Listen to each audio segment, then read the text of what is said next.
late, and I don't want to wake up Ada. Why don't we just...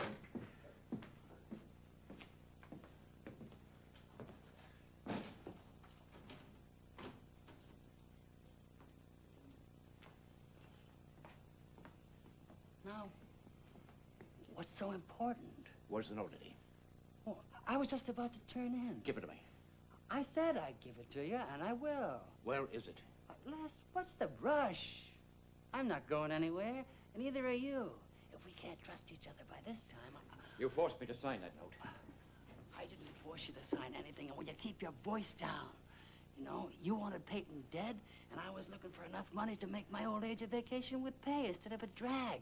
It was a simple business deal. You failed to live up to your end of the deal. Peyton's still alive, so the deal's off, and I want that promissory note. Les, I've been reading over that thing, and you know what? It wasn't very smart. Oh, I know it says that you owe me $50,000 for services to be rendered, but the truth is that they couldn't lock you up just because you signed that piece of paper. It's worthless. All right, it's worthless. Go get it, and we'll burn it right here and now, and that'll be the end of it. Now, look, you're getting to bore me with this stupid thing. You'll get it when I get ready to give it to you, understand? You don't have it, do you? The old man wasn't bluffing. He's got it. Lee Weber's dead, you understand that? What? You heard me. He's dead? But how? I tried to kill him, but I only wounded him and he got away. He ended up at the Peyton house. There was a struggle over the gun with Stephen, and he was shot a second time. That finished him. What are you talking about? Why would you try to shoot Weber? Why would you try to kill him? Why would the old man send Weber to kill me? How should I know? You gave him that note. Sold it to him, more than likely. That's what happened to that worthless piece of paper. And Peyton understood in a minute what it meant, and he wouldn't let me have a second chance. He wound up Lee Weber, and he aimed him at me. That's what you did, and that's what he did. You've got it all figured out, haven't you? I had a very interesting experience, Eddie. I squeezed a trigger and sent a bullet tearing into a man. Up until a few hours ago, I wouldn't have thought I could even handle a gun. It's funny the things you find out about yourself.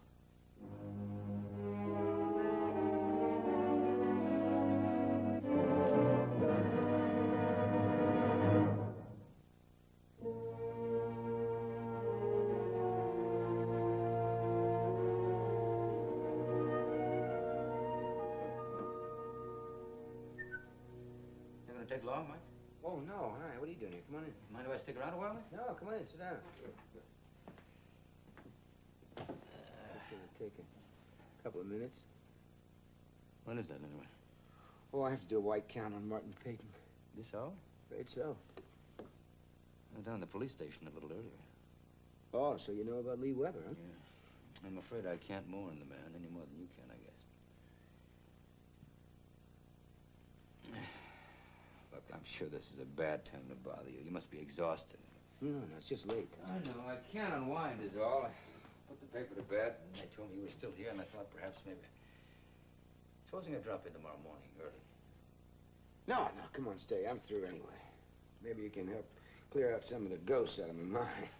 Ghosts, boy. That's what brought me back. Connie's ghost. I mean, Adrienne Van Leyden's death has hit her like I don't understand it, Mike. How she can get herself so upset over the loss of a total stranger. That's not like her at all. She's been so strong through all the other things that happened to her, you know, like Rachel and Alice. Maybe that's what she needed. What do you mean? I don't follow you. For her emotions. She's kept them bottled up so long. People do that, you know. They don't allow themselves the luxury of grief over some personal tragedy. No, it has to come out somewhere, so it just pours out. Usually connected with something that hasn't touched them as closely. I can understand that if she and Adrienne had something at all in common. Well, they do. They have one thing in common. Loneliness. I mean, Connie was alone so long. She knows all about it. Yeah, more than most people, I suppose. Yeah, I remember the first time I saw her at the hospital in New York, and I said to myself, this is probably the loneliest creature I'll ever see. I mean, you know, young girl having a baby all by herself. She had a kind of a desperation, you know. Look, all I'm saying is it's a kind of experience a person doesn't forget. Mm-hmm. Now, come on, I'm going to have to chase you out of here. When I look in on Rita before I tuck myself in. Why? Anything wrong? Well, we don't know.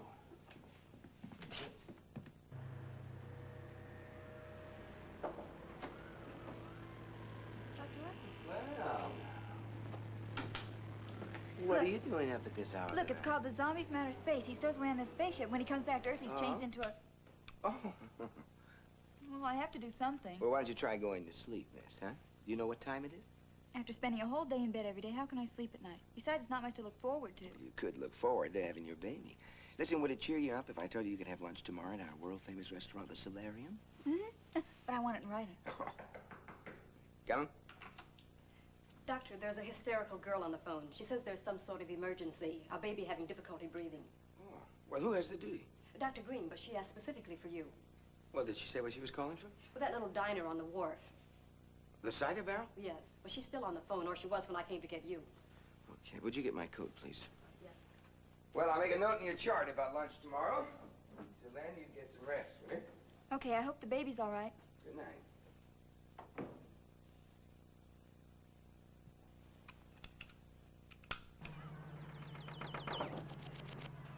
Good night, Mrs. Dent.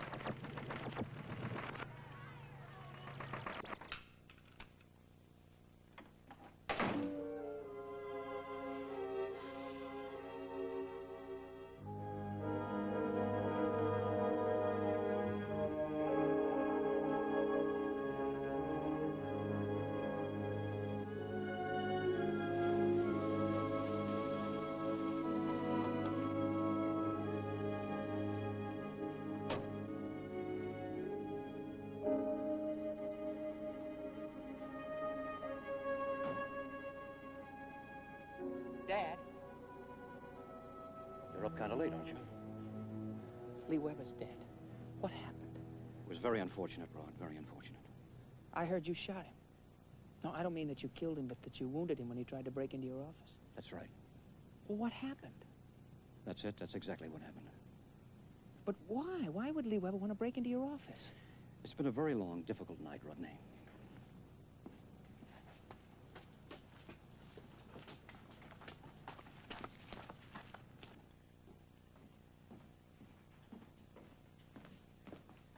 What happened?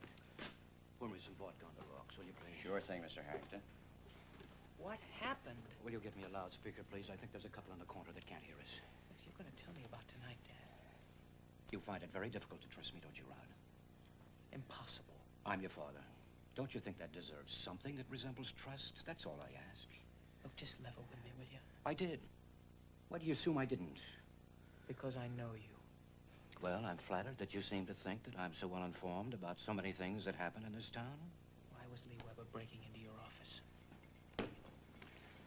You're being childish.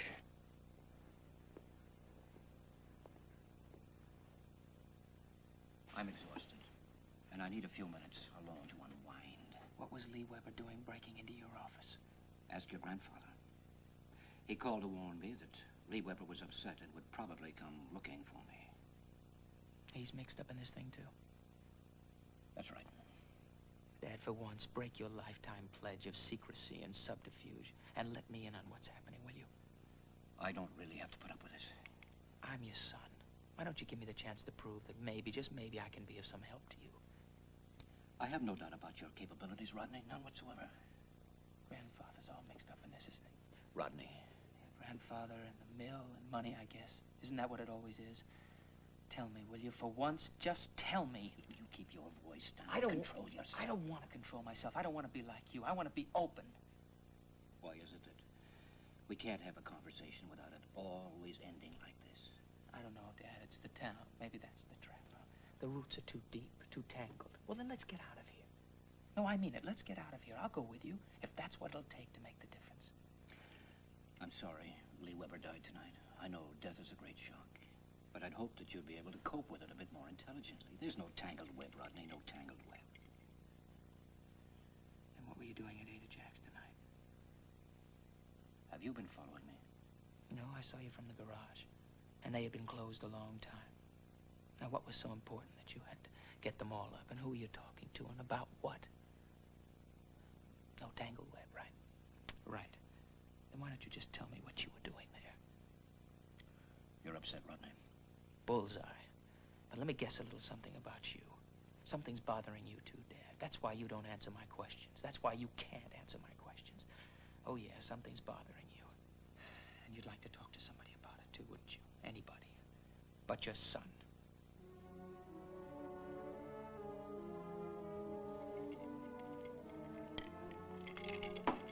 Good night, Rodney.